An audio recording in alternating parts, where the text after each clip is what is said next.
Welcome to Season 5 of Purposeful Empathy, a show dedicated to amplifying the voices of people from around the globe who understand that the world needs more empathy and are doing something about it. Today's episode was brought to you by Grand Huron International, an on-demand coaching provider for individuals and companies. Thanks for watching the show. Enjoy. Welcome to a new episode of Purposeful Empathy. Today I'm joined by Dr. Claire Yorke, who is an author and academic researcher. From 2018 to 2020, she was a Henry A. Kissinger postdoctoral fellow and lecturer at International Security Studies and the Jackson Institute for Global Affairs at Yale University. Her writing and research explores the role and limitations of empathy and emotions in international affairs, diplomacy, strategy, leadership, and policymaking. This summer, she will move to Denmark to begin a new role as a Marie Skłodowska-Curie Fellow, leading a project on empathy and international security. Alongside her research, she lectures and teaches at university and recently designed a professional online course for mid-level managers on empathy and emotions in policymaking with the International School for Government at King's College, London. She received her PhD in International Relations from the Department of War Studies, King's College London, and has a master's from the University of Exeter and a BA from Lancaster University. Welcome to the show, Claire. Thank you so much for having me. It's lovely to join you. It's so great to meet you. I was just saying in our little pre-chit chat that I don't think I've ever had a conversation about empathy with somebody in international affairs and diplomacy. I'm so excited. So, I usually invite guests to think about, what they hope any listener would get out of our conversation. And I just want to share the takeaway that you shared with me to start our conversation. You said empathy is integral to a healthy and vibrant political system, but it's hard work. So why don't we start with this question of why is empathy so important to politics and why is it tough? Yes, that is a really good place to start and speaks really to the purpose of empathy as well. I think when we talk about democracy and we talk about healthy politics, it's so much about listening to difference and finding space for diversity and how we navigate and mediate that space. And empathy is critical because it forces us to understand different people's experiences, where they're coming from, what they experience and what they expect from politics, but also forces us to reflect on our own ideas and values and what kind of society we want to live in. I think it's so important, given the divisions that we've experienced and this polarization that we're so often confronted with within societies, that we're able to move towards more inclusive, more diverse, more representative, but more engaged political communities and find more space for people to feel that they are seen and they are heard and they are part of political processes. And it's so important. But I also do think it's hard. And we don't talk enough about why it is so hard and how it's difficult to confront those differences and the diversity within our systems. So could you share a little bit about your own personal journey that brought you to this study, this intersection of empathy within diplomacy and politics and international affairs? Yes, it's a kind of circuitous journey in many ways. I began my career or my studies really doing languages. I really just wanted to live on an Italian hillside and write or teach. So I did French and Italian at university in my first year and switched to politics because I just felt like I was exposed to this new subject and I felt like my eyes had been opened and it was fascinating. And from politics, I focused on Middle East politics because it was kind of in the mid 2000s, and really again then had plans to move to Lebanon or Syria before the crisis and live and work. And I wanted to understand how different people experience politics in these countries, because we so often talk about these areas through quite a Western lens. We kind of project certain ideas and images, and it didn't match my experience of the people I met, the kind of books I was reading, the things I was studying. And then I got a job in Parliament and began, after finishing my master's, and began a career in London working in politics in the British Parliament and then in Chatham House, which is a UK think tank. So I was doing that for 7 years in total. And through that, I just kept getting all these questions about, I feel that people understand other people. I feel that there is this real awareness within politics about how different people live and how that's then represented within political discourse. But I'm not seeing it talked about in the literature that I'm reading or in the discussions that I'm having in the way that reflects how I experience it and how I've witnessed it in these spaces. And so my PhD then looked at the role of empathy in international diplomacy, where I argued that it's integral to diplomacy, but it's also very difficult, which is a theme of a lot of my work. Empathy is important, but it's difficult, or there's obstacles. Why is it that when we understand that empathy is valuable or important, we don't implement it more? What is preventing us from involving more empathy into our policy making, into our politics, into how we lead? And those obstacles can be things like personalities, it could be timing, context, it could be the nature of politics itself, the systems and bureaucracies that constrain us. And that's really what I wanted to start to talk about and to reveal through my research, because the more we understand that, the better we can then implement and involve empathy in our everyday politics and our everyday policy making. At least that's how I view it. So, as you were doing your research, I wonder if there's anything that you remember that still stays very salient for you that might not even be like specifically what we're talking about. Like, for example, when I was doing my empathy research, I discovered that we have brain plasticity and we can become more empathic with practice, just practicing more empathic thoughts, behaving more empathically. And from that, I started doing all sorts of little empathy experiments. And I really realized, like, yeah, this is a thing. Is there anything that you might want to share that you stayed with you while you were doing your research? Oh, I mean, there's so many different dimensions that I uncover while doing it. I think what I found fascinating when doing my research was I looked at the case of President Nixon and the opening to China in 1972. And he's not a man that's known for his empathy. He's not known as very kind or considerate or empathetic. But in the archives, what I found was him planning how he was going to connect with the Chinese leader. And he'd written notes to himself to try and understand his counterpart. So how am I going to understand what Chairman Mao reads? What does what he reads say about him as a man? What will I say to connect with him so that he knows that we're both quite similar, that we've got things in common? And there's this wonderful quote where he meets him for the first time and he talks about how they're both very similar. They've both come from humble backgrounds. They've both risen to be the top of these huge, powerful countries. And they alone are the ones who can find peace and bridge this divide that's existed between the two countries.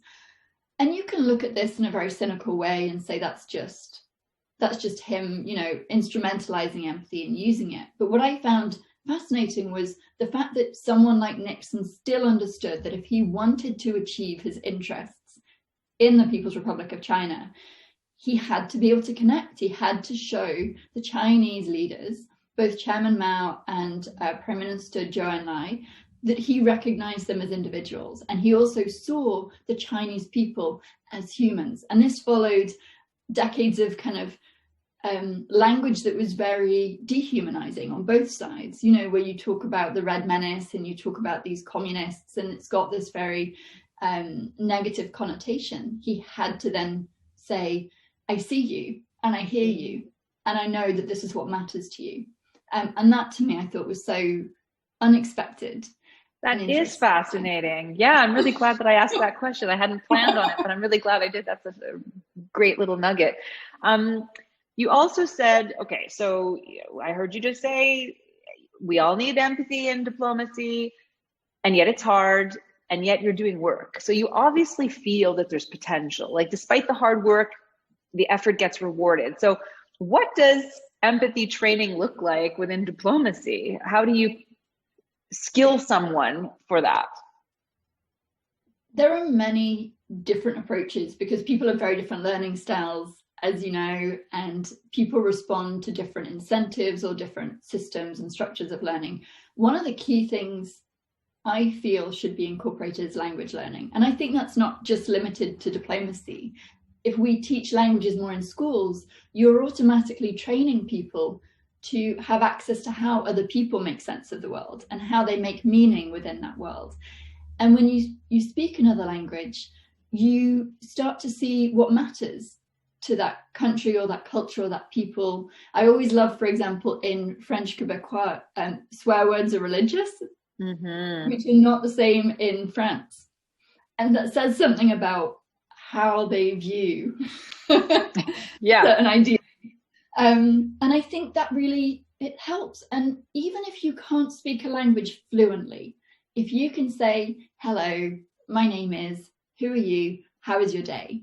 I will join you for tea. You've just opened a whole new range of conversations, even if it's through gestures and hand signals and all sorts, that then helps people to connect with you.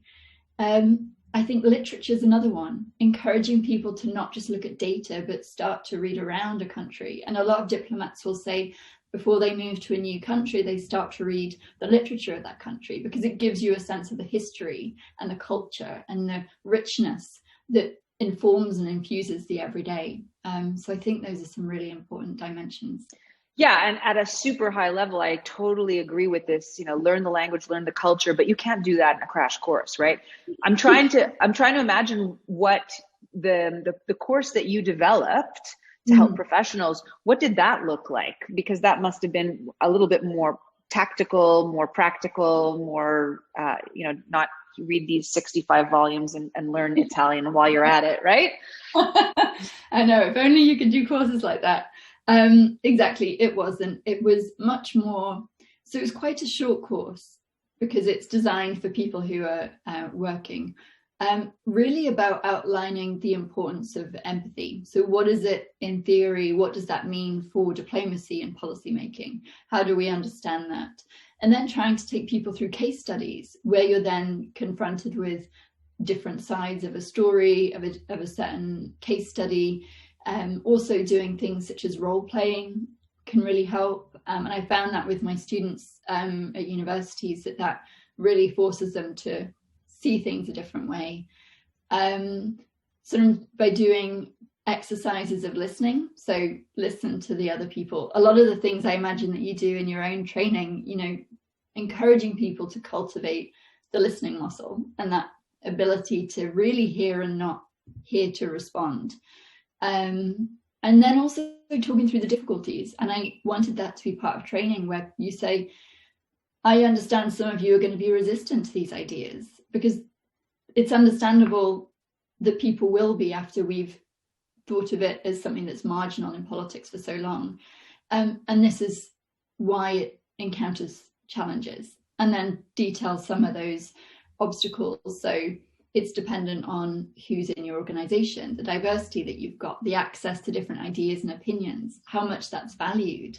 And these are things that matter. So kind of taking people through that journey of, this is what it is, this is why it matters, this is why it's hard, but this is why you should still be doing it. Now, I suppose since you care a lot about politics and global international affairs, you paid attention to the Biden win and all of the commentary around Biden as a candidate was all like empathic. He's an empathic. Empathy was even I think on the stage in lights at his acceptance speech or whatever when he won initially.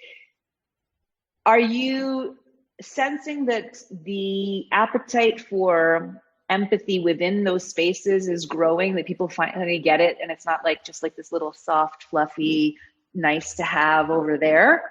Are you seeing something happening as tides are changing? I think they are. I do think it's changing, and I think the fact that we've got this kind of growing network of empathy professionals and experts that are really talking about the role it can play is a real sign that there's a shift. I do still worry that it's used as a kind of rhetorical flourish without maybe the work going in to really change the systems and the structures to make it more empathetic. And that's what I mean by it's hard work. It's not enough to just say we need more empathy, we're going to have more empathetic politics, the people choose empathy, which is what we've seen. It's what are we doing and implementing to make that a reality?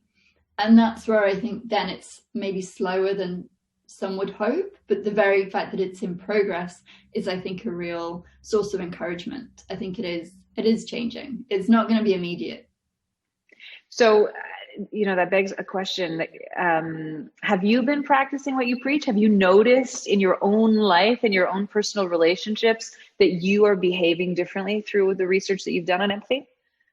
Yes, but I don't always get it right. I've certainly had moments where I have complete empathy failures because your ego steps in, or you're hurt and so you can't respond from a place of understanding, or you just want to be difficult. And I do love a good debate where you just, you expand on a topic and you just try it out.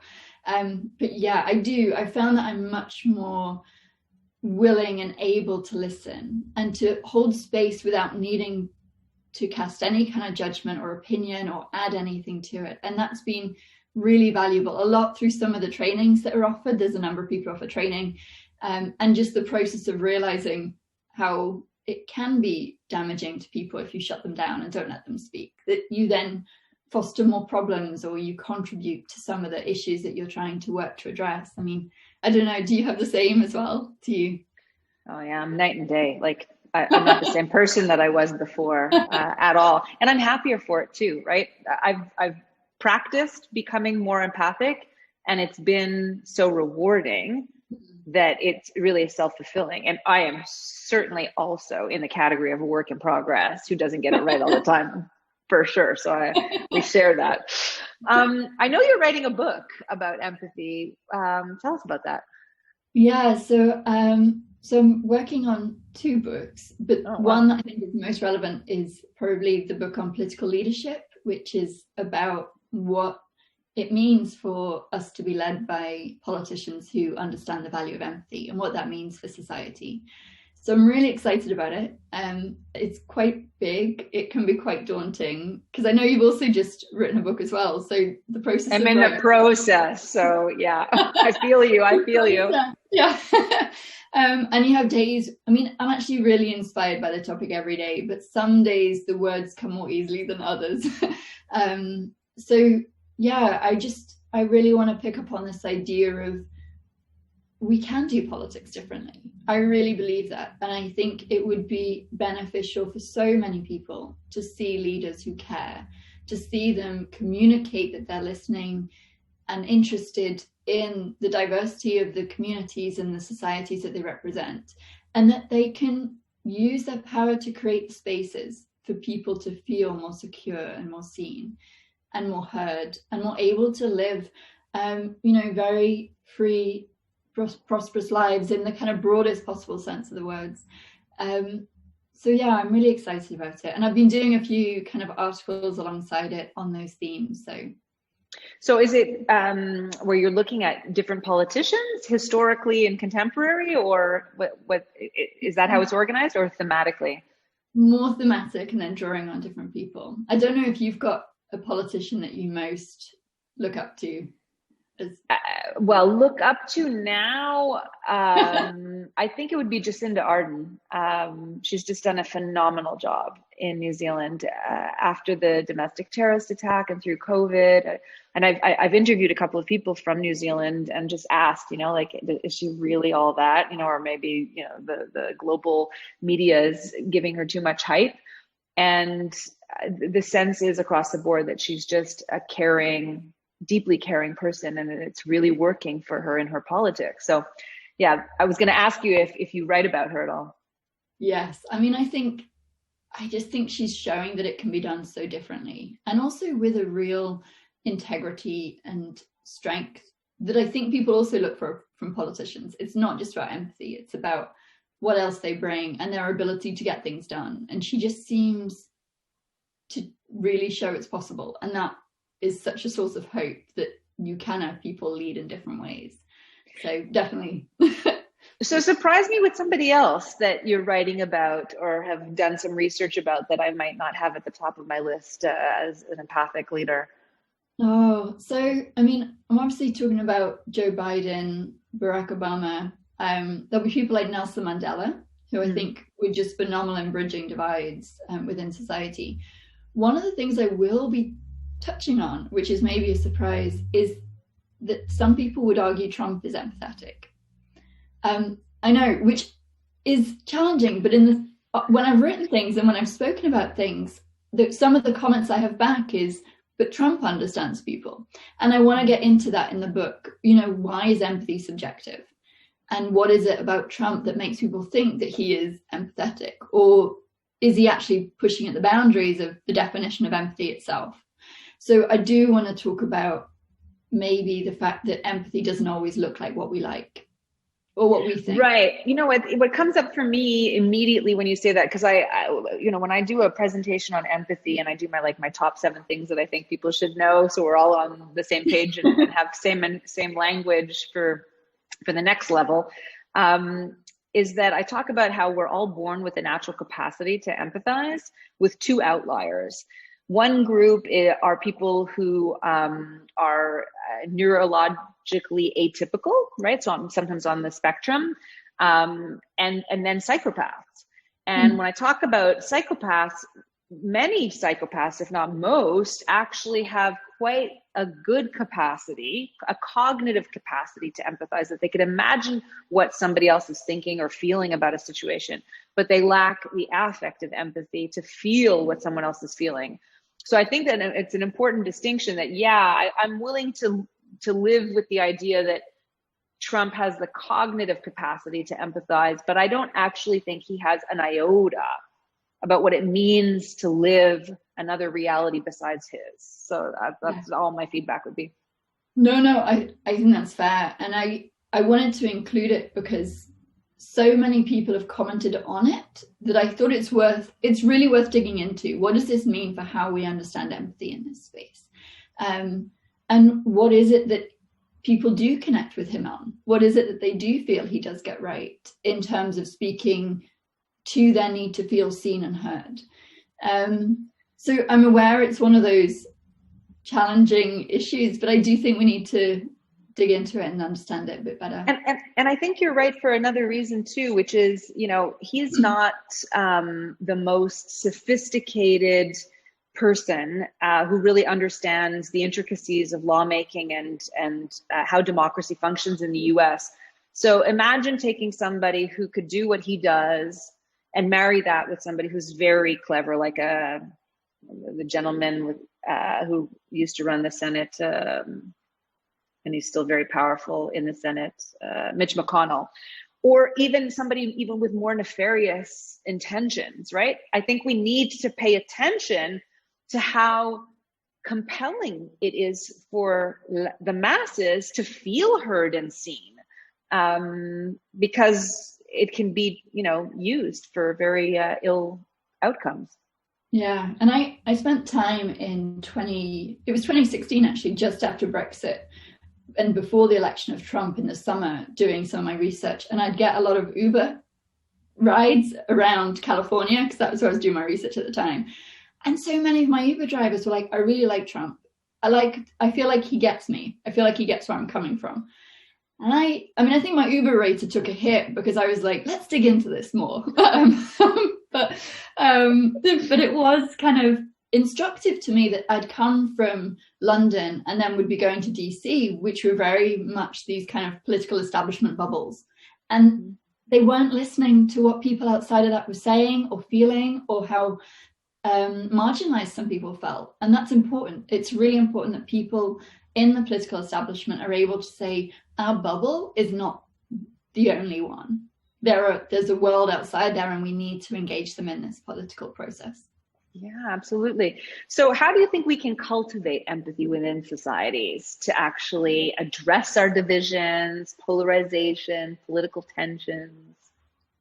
I think one of the key things we have to all get better at is listening and being able to hold space. And it's very difficult when we have social media, when we have these platforms that hold the potential to really open up platforms for people to engage with one another and learn how they see the world, but who actually amplify our own opinions back to us and kind of keep us in these bubbles and these ecosystems that are very narrow, or that are designed to outrageous. So we go to these extremes of, I can't believe you could possibly think that, let me go on a Twitter rampage explaining it, rather than actually going, well, what am I hearing here? What is going on? Why do you think that? And we need to be better at listening in, I think, the everyday, so in person, just digging into why people have the ideas and the perspectives they do, and trying to understand what's beneath that, where that comes from, and listening to what we have in common. But we also have to be able to read around our own kind of normal sources of news to really say, well, how are other people reporting on this? How are other people seeing this topic? What am I not observing that I should be, that maybe is a key part of why people are so angry or frustrated or disappointed? Because I don't know, I find that so much, because it's so curated, it's so narrow, and we kind of stay in those bubbles again. So cultivating it is really about that. I think it's also about creating more shared spaces, more community spaces. We've seen through the pandemic how important community is, how important connection is, finding more ways so that people can meet others, that we can come out of our kind of spaces where we've been hunkered down in for the last year and just engage with people we don't know. There's a great new initiative that I saw called the Human Library. They've got this space in Copenhagen that I'm really looking forward to going to see, where you go and you just talk to someone, and they're an open book. And so the books are people talking about their stories or topics and ideas, finding new ways to generate curiosity about others and about the lives of others, and find connection with our own lives is, I think, one of the key sources of fostering empathy, of just realizing that people are all the same. We just need to find that kind of shared humanity and build that bridge. So in a post-COVID world, are you optimistic that we are going to build back better and that empathy is going to be a key player in that? You've caught me on a good day, so yes. I do, actually. I'm really encouraged by, what I'm really encouraged by in particular is the talk of mental health and emotions. I think the last year has really revealed that we have to be able to talk about mental health. We have to be able to talk about the ways in which emotions shape our lives and also give us certain lenses that maybe cloud our perspectives of things. And if we can understand individual sources of grief or of humiliation or of sadness or of joy or pride, and we can start to talk about it far more openly and honestly, we will then both find sources of connection, but also, I think, be much more compassionate towards others, because we'll recognize that in ourselves. And I think that's one of the really positive steps that we've seen. I just want to see it incorporated into policy and politics and see really concrete measures of saying, this is not a niche topic. This is integral to human society and to good functioning politics. Yeah, that's why I'm so excited about, some time ago when I worked on my PhD, I was interested in, like, the term that I used was called empathic action. So acting on empathy. And then through the work that I'm doing now to prepare for my book and with my agent, the feedback was like, that's not a catchy, word or set of words. Empathic action is tough to say, like, we have to change that. And I was open to it. And then, we visited a lot of different words. He wanted like a qualifier for empathy. So, I had like 50 words, including like quantum empathy, radical empathy, like all this stuff. And when we landed on purposeful empathy, initially I didn't love purposeful really, but I'm so 100% behind this idea of empathy on purpose, like being deliberate about creating policies that are empathic and systems that are empathic and relationships that are empathic on purpose, because we have that capacity. So I agree wholly with you. Claire, you've been super, super generous. Could you indulge a last question on a more personal level? And that is, Is there a time that you can think of in your life, it doesn't have to be big, but whatever comes to mind, where you were on the receiving end of empathy or purposeful empathy, and what that meant for you? So one example for me would be actually during the PhD, which, as you know, is quite an emotional roller coaster.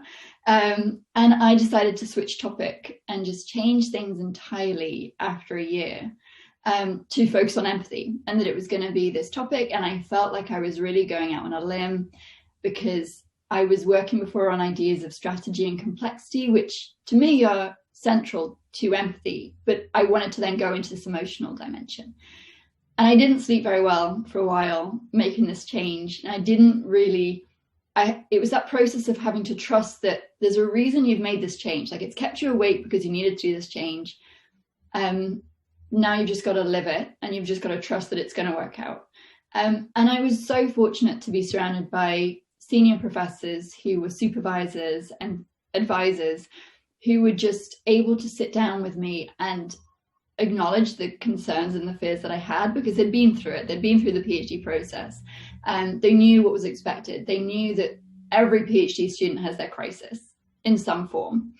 But they also believed in me. They believed in the ideas. And it was such a source of strength and support to have someone say, we're in your corner. This is tough, and it's not going to get easier until you submit. But you know what? You can do this. And we're right here. If you need to come and collapse in the office and have a cup of tea and talk about it, you come and do that. If you need us to read things, we're here. And I felt like they really understood what I was doing and could see where I was trying to get to. And they could see the path before me that I couldn't. And I think that was such an important moment for me. It really helped me get through it. That's a beautiful story. And I'm so also happy for you that you followed your intuition, especially since when you were working on the PhD some years ago, empathy was not in its sweet spot that it is right now, where it's getting all the same attention, right? So you were really going out on a limb. Like, what's this empathy? Yeah. And then you get somehow like boxed into, like, she's the empathy and foreign policy diplomacy girl. How lovely, right?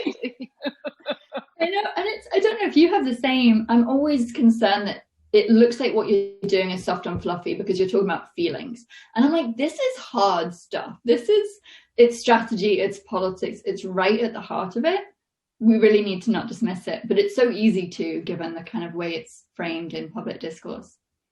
And I think that if you get empathy right, if it's really genuine and both parties feel it, it can unlock something that moves everything at a pace that you could not have worked prior to the empathy, I think. Totally. I am totally with you. I think it's liberating, it's empowering, and it's liberating. And we need more of it. Couldn't imagine, with little goosebumps, a better way to end our conversation. Thank you so much, Claire, for making the time. And good luck in Denmark. Thank you so much. Thanks for watching. See you next time at Purposeful Empathy.